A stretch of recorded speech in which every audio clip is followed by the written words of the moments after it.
The waiter walked over, placed a single card in the middle of the Thanksgiving table, and said, "A note from the owner." My mother reached for it, but my brother opened it first. He read it out loud, slowly. "This home belongs to the one you left off the guest list.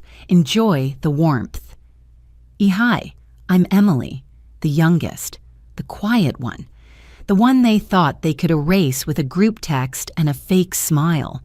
I didn't crash the party. I just let them celebrate. Under my roof. And trust me, that one sentence, it changed everything. Before we dive into the story, I'd love to get to know you a little better. Drop a comment below and let me know where you're watching from. That way I can send you a special shout out. Now, let's begin our story together. You brought that store pie again? Sophie laughed, loud enough for the whole room. I froze for a second, my fork hovering over the salad bowl. The air around the table didn't shift much. Just a couple of chuckles, a glance from Dad that didn't quite reach me, and the clink of someone adjusting their glass. No one said a word in my defense. I forced a smile, the kind that didn't wrinkle my eyes, and set the fork back down. "It's from Greenhouse Bakery," I said softly. "Made fresh this morning." "Oh," Sophie replied, as if I'd mentioned a generic gas station. Then she turned back to describing her latest trip to Charleston, where she'd discovered this life-changing corn souffle and a boutique that sold linen napkins dyed with avocado pits. Thanksgiving always looked picture-perfect in our house. My mother had a way of curating tradition like it was part of her personal brand. White dishes with gold trim, hand-lettered place cards, candles that smelled like cinnamon and effort. She ran the day like a silent production, choreographed to imply spontaneity. Behind it all, though, was that quiet hierarchy. Sophie on top, Jacob steady in the middle, me the afterthought. I'd arrived with my pie in a glass dish, still warm, wrapped in a blue and white checkered towel. No one had greeted me at the door. Mom had waved from the kitchen without looking up. Dad had mumbled something about traffic. Sophie, already perched in the living room with a glass of wine, greeted me with a quick, "Oh, you made it," like I'd wandered in from the cold instead of being part of the family. The pie was set to the sideboard where it would spend the next 3 hours untouched. Dinner began with the usual, Margaret carving the turkey while pretending to defer to Walter. He cleared his throat and handed her the knife with mock ceremony. She pretended not to enjoy it. Diane sat next to me, unusually quiet, her gaze darting back and forth like she was watching a tennis match played entirely in passive-aggressive volleys.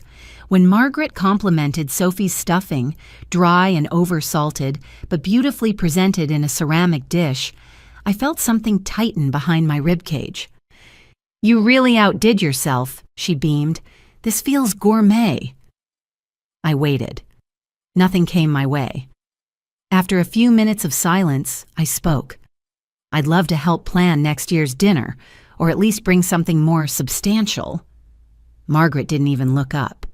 "We've got a good system going, sweetie," she said, cutting into the turkey. "Why complicate it?" Sophie laughed lightly. "Besides, you've got your job and your place up north. You're probably busy." Busy. That word again. A catch-all excuse for distance. I swallowed the reply forming at the back of my throat. Jacob cleared his throat. "How's work going, Em?" he asked, trying maybe. "It's steady," I said, glad someone had asked. "My firm just opened a new satellite office in Burlington." Margaret lifted her wine. "That's lovely, dear. I keep hearing good things about Vermont. Very quiet." The meal continued. Conversations overlapped. Vacation plans were casually mentioned. Sophie and Mom were thinking about Palm Springs in March. Jacob might do a guys' fishing weekend with Dad and Uncle Charles. No one looked in my direction. No one asked if I had plans or wanted to join. A bottle of wine passed around the table. It skipped over me, not out of malice, just like I wasn't there. Diane noticed, reached across, and poured me a glass without a word. It was almost funny how invisible I'd become. After dessert was set out, I waited for someone to suggest trying the pie. My pie. It sat there perfectly intact, untouched like a vase meant for display. Sophie's store-bought cheesecake had already been picked over. Someone made a joke about how it wasn't Thanksgiving without her classic Costco treat. No one mentioned the pie I'd brought in with care, tucked in a towel that still smelled faintly of my laundry detergent. I stood quietly, picked up my coat from the chair in the hall, and slipped it over my shoulders. The hallway mirror caught my reflection, half-lit, distant. I took one last glance at the dining room before walking toward the door. "Emily?" Dad called, surprised. "You're leaving." "Yeah," I said simply. "Long drive back." Margaret's head tilted slightly. "You're not staying for coffee." I smiled faintly. "I think I've had enough." No one followed me out. No one asked me to stay. I stepped into the cold, the night sharper than I expected. The warmth of the house still glowed behind the windows, flickering against the snow-dusted shrubs. My breath fogged the air as I opened my car door and sat in silence for a few minutes before starting the engine. The pie was still inside. I drove away without it. I didn't realize it then, but that was my final seat at their table. The text came in while I was pouring hot water over a tea bag. Steam rose, curling into the air like the question itself. "Wait, are you actually coming this year?" Jacob had written. "Mom said you weren't." I stared at the screen for a second, letting the words settle. Then I scrolled back through the family group thread. There were photos of a turkey centerpiece, a short video of Sophie modeling a new winter coat, and Margaret reminding everyone not to forget the sweet potatoes. My name hadn't come up once, not even in passing.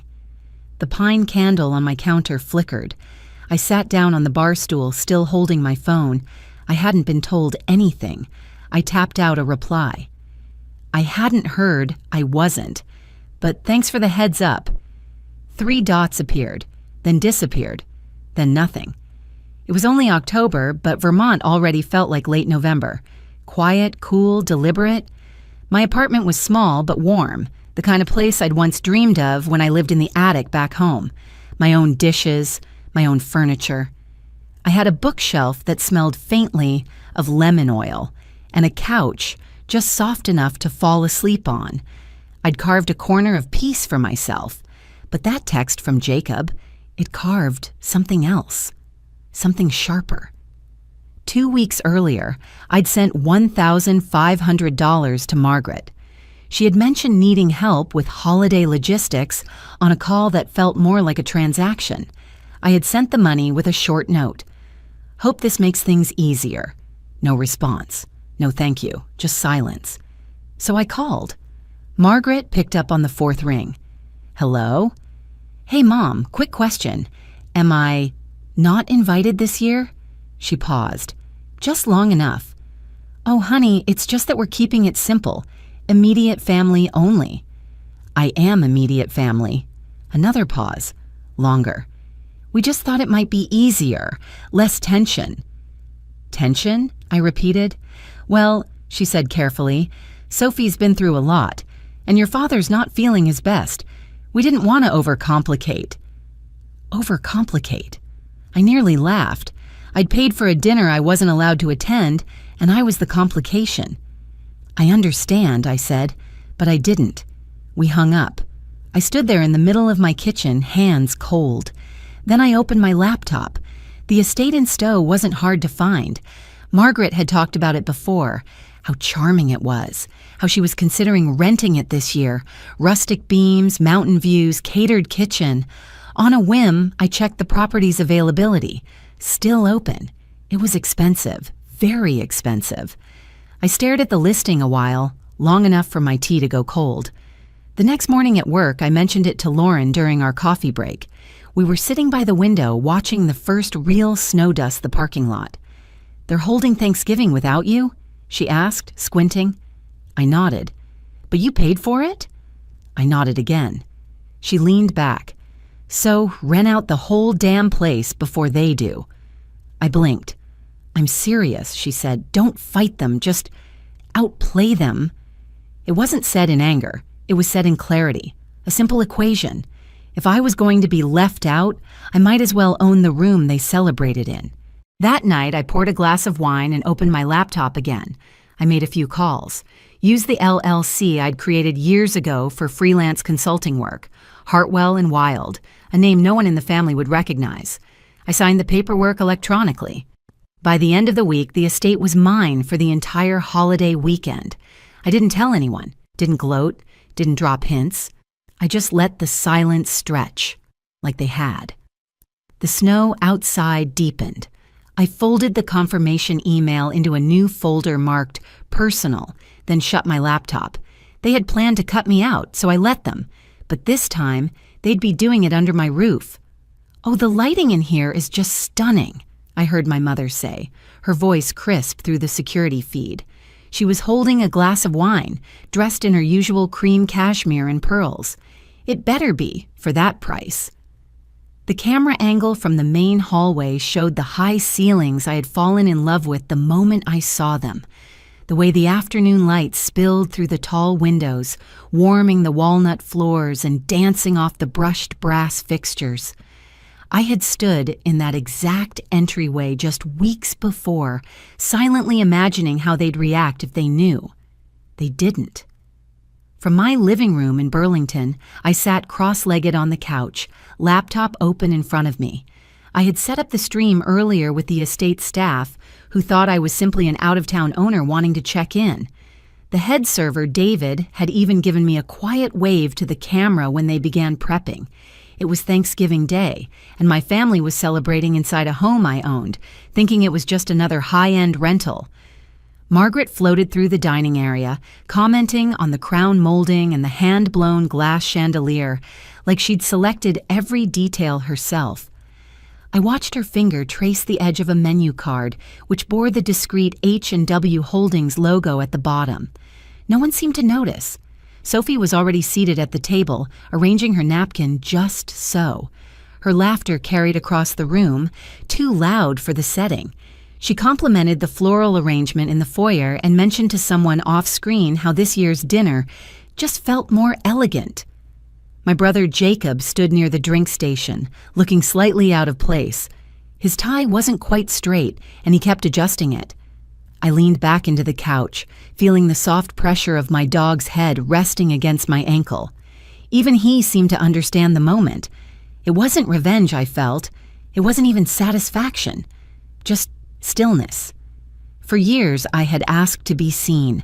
I had brought dishes, offered help, paid bills I wasn't supposed to cover, and yet I had always been met with that same quiet dismissal, brushed off like lint on a sleeve. When I bought my condo, Margaret had wrinkled her nose and called it shabby, said the exposed brick looked like an unfinished project. She had never visited. But here she was, sipping wine beneath beams I had paid to restore, raving about a home she believed had nothing to do with me. The dinner itself was catered, of course. Margaret would never bother with stuffing a turkey on her own. The servers moved in quiet rhythm, setting dishes with precision. The table sparkled with golden flatware, linen runners, and flickering candles. David, the head server, stood at attention near the kitchen. He was tall and calm, with the kind of grace that made you trust he could manage any tension before it escalated. As they began dessert, he stepped forward with a silver tray. On it sat a small envelope, cream-colored, sealed, unmarked. He waited until the plates were cleared. Then, with a subtle bow, he placed the envelope in the center of the table and said, "A note from the owner." Silence settled. Sophie raised an eyebrow. Margaret reached out, but Jacob's hand was quicker. He opened it. The camera didn't show his face directly, but I saw his shoulders stiffen. He read aloud, "Dear friend, what would you do if you were in my shoes? I bet you can't guess what's coming next. But before we go any further, drop a 5 in the comments if you're still with me, because what happens next might just leave you speechless. This home belongs to the one you left off the guest list. Enjoy the warmth." There it was. Not dramatic, not cruel, just true. Sophie let out a short, dry laugh. "Wait, what?" No one answered. Margaret's lips parted slightly, her expression frozen mid-sip. Her eyes darted around the table as if searching for something or someone to make sense of it. Jacob slowly lowered the card. His gaze drifted toward the chandelier above them, then toward the kitchen. He didn't say anything. I watched from my living room, the mug of tea in my hands warming slowly. I didn't smile. I didn't cry. I just sat with the stillness of it all.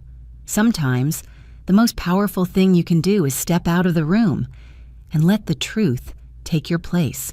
Back at the estate, the camera showed the family sitting in stunned silence. A server poured more coffee, her hands steady despite the shift in mood.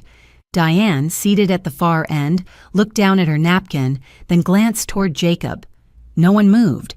Sophie's fork slipped from her hand and hit her plate with a soft clink. Margaret turned pale. And Jacob? Jacob stood, envelope still in hand, and slowly pulled out his phone. I didn't need to see what he typed. I knew it was meant for me. Wait, what? Sophie's voice dropped low, as if she were afraid the card in Jacob's hand might hear her. She stared at it like it might catch fire. No one moved. Margaret blinked once, then again. Her wine glass wobbled slightly in her hand. "This is ridiculous," she said sharply, breaking the silence. "It's obviously a joke." Jacob didn't respond. He just kept reading the card over again, his eyes tracking the single sentence, like he was waiting for it to change. Sophie reached for her phone. "Maybe it's from the catering company," she muttered. "Some stupid promotion." Diane looked across the table, her gaze settling on Jacob. She didn't speak, just folded her napkin slowly and placed it on her lap like she was preparing for the real dinner to begin. Walter shifted in his chair. "What did it say again?" Jacob cleared his throat, but his voice was quiet. "It says, 'This house belongs to the one you left off the guest list. Enjoy the warmth.'" Signed E. Margaret stood abruptly, pushing her chair back with a soft scrape against the hardwood. "No," she said. No, that's not possible." She turned to David, the head server, who had stepped back toward the kitchen with the composure of a man who had seen plenty but commented on little. "You," Margaret snapped. "Who owns this house?" David didn't flinch. "It's registered under H&W Holdings," he said evenly. "And who is that?" Sophie asked, arms folded tight. He paused, glancing between them. "Emily Hartwell." The name landed like a dropped glass. Margaret scoffed. "That's not funny." "I'm not joking, ma'am," David said. "She's unstable," Margaret said, voice rising. "You don't know her. She's always been dramatic, vindictive." Diane raised an eyebrow but said nothing. Walter looked at the ceiling as if searching for something written in the crown molding. Sophie let out a short, breathy laugh. "I mean, it's not like she planned this, right? She couldn't have known we'd booked this place." Jacob finally looked up from the card. "No," he said softly. "She didn't plan it. She made it happen." Margaret whipped around. "What does that mean?" "It means," Jacob replied, tapping the card once, "she didn't get mad. She got quiet, and she got smart." Sophie rolled her eyes. "Come on, Jake. Don't make this about her being some kind of genius." "No," he said again, "but maybe it's about us not listening for a long time." The air thickened. The warmth of the room started to feel heavy instead of cozy. Outside, snow continued to fall, soft and slow against the wide glass windows. Margaret turned back to David. "We're leaving." "You've paid for the full weekend," he reminded her politely. "We don't want it anymore." "That's your decision, ma'am, but the house is yours to use until Monday." She didn't respond. Instead, she grabbed her purse from the back of the chair, her hands shaking just enough to rattle the contents. She stormed down the hallway, heels clacking too loud against the polished wood. Sophie picked up her napkin and flung it onto the plate like it had personally offended her. "This is insane," she muttered. "We invite her every year, and she always acts like she's doing us a favor." Diane looked at her calmly. "Did we invite her this year?" No one answered. Jacob reached for his phone. I was sitting on my couch again, legs tucked under me, tea in hand. I saw the message come through. Jacob.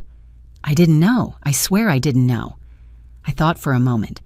Then I typed back, "Me, I know. I just wanted you to know." Back at the estate, Jacob stared at his phone for a few long seconds. Then he quietly deleted the thread. Diane leaned in slightly and said, just loud enough for him to hear, she had every right. He didn't argue. His face had changed. "You humiliated your mother," Dad said, his voice tight over the phone, in front of everyone. I didn't answer right away. The steam from my coffee curled upward in delicate spirals. I watched it disappear near the window, where snow pressed softly against the glass, like a quiet reminder that the world, no matter how chaotic inside, kept moving out there.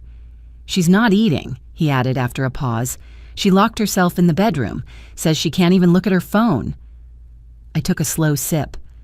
"I paid for years of her dinners," I said, voice steady. "This was just one meal she didn't control." Dad sighed, a long, weary sound that echoed more from habit than heart. "Emily." I stood and walked to the window, cradling the mug between both hands. From here, I could see the street lamps casting soft pools of light over the snow-dusted cars. The world looked calm, cleaner even. "She's calling everyone," he said, lower now. "Telling people you've had an episode." My grip tightened on the mug, but I didn't say anything. "Not yet. She said you've been under pressure, that this whole thing was out of character, that you need help." Of course she did. That was Margaret's way. If she couldn't control the story, she'd control the storyteller, paint the canvas in her colors, even if it meant using a version of me that never existed. "Dad," I said gently, "I'm fine. But I'm not going to make her feel better for what she did. I just want peace," he said. "So do I replied. "And sometimes peace looks like silence." After we hung up, I wrapped myself in a blanket and sat on the couch. The TV was off. The room was quiet except for the occasional pop of the radiator. I glanced at my phone. Missed call from Aunt Diane, a voicemail I wasn't ready to listen to. Then a text came through. "Jacob. She's telling people you had a breakdown." A moment later, "Jacob. I don't believe it." I stared at the screen for a long time. Then I typed, "Me. Then say so." 3 dots blinked, then stopped. I knew how these things worked. Margaret wasn't loud with her attacks. She was efficient. She used concern like a weapon, talking in worried tones to cousins, sprinkling phrases like fragile and "we've all been worried for a while." It didn't take much. A sentence here, a raised eyebrow there, enough to make people wonder, enough to shift the burden of proof onto me. I stood up, stretched, and walked into the kitchen. The fridge hummed softly. I pulled out a container of soup, warmed it, then sat again in silence. I didn't feel broken. I didn't even feel angry. I just felt done. That night, after the soup, after the dishes were clean, and after I'd lit a new candle by the window, I opened the family group chat. I kept the message short, no drama, no lecture. Me, no breakdown, just boundaries. "I'm okay. Hope you are too." I hit send. Then I muted the conversation and tossed the phone to the other end of the couch. It wasn't a victory, it was a choice. I was no longer playing the role they'd written for me. A few minutes later, there was a knock at the door. I opened it slowly. Jacob stood there, holding 2 paper cups. His coat was dusted with snow. His eyes looked tired, unsure. He didn't say a word. I stepped aside to let him in. Sometimes the apology doesn't come in sentences. It just shows up holding coffee. "I spent years trying to earn a seat at a table I didn't build," I said, gently swirling the coffee cup in my hand. "Now I'm building my own." Jacob sat across from me, the light from the window glinting off his half-cold paper coffee cup. Outside, snow fell quietly. Inside the cafe, everything carried the warmth of a January morning. The pastry counter brimming with freshly baked waffles, soft jazz humming from the corner, and strangers murmuring over steaming tea. "Mom always said you didn't belong in the middle of things," he said after a pause, "and we just went along with that." I didn't nod, didn't disagree. Some things don't need confirmation. They just need to be said so someone can realize they once existed. I let her define you, Jacob continued, and I let her define me too, if I'm honest. I looked at my brother, the one who'd always been quietly there but rarely spoke up. Today, he wasn't blaming, wasn't justifying, just speaking the truth. Diane told me, he said, that sometimes bravery just looks like being willing to see someone differently. I think she was right. I smiled, not big, but enough for him to know I was listening. We talked a bit more, about work, about the snow, about Lauren and the waffles she once mailed me after Thanksgiving. No one mentioned Margaret. No one needed to. When we stood to leave the cafe, I didn't say, "Come over sometime," or "See you soon." I just placed a hand on his shoulder lightly. "Take care of yourself, Jake." He nodded. "You too, Em." I turned and stepped out of the cafe, not as cold as I'd expected. The phone stayed quiet in my pocket, no longer a lifeline I clung to for validation. I didn't need to know how many people understood me. I just needed to understand myself. A soft breeze swept through, swirling the snow into a small trail along the path. On my way home, I passed a small bakery. A handwritten sign hung in the window. "Now hiring, part-time mornings. Apply inside." I stopped, peered in. A young woman was wiping down the counter, trays of fresh waffles behind her, the scent of cinnamon and butter drifting into the air. I smiled, not because I needed the job, but because I knew if I walked in there tomorrow, it would be my choice, not to be seen, but because I'd chosen to see myself. I don't know what I'll do tomorrow, but for the first time in years, that doesn't scare me. Because I've learned that sometimes the strongest thing we can do is stop trying to be accepted and start living true to ourselves. Family isn't just blood. It's where there's listening, respect, and space to be yourself. And in a world full of noise, sometimes silence is the clearest answer of all. If this story makes you think of a table you were once pushed away from, or a place you've learned to rebuild from scratch, share your thoughts. I'll always be listening from the other side of these words.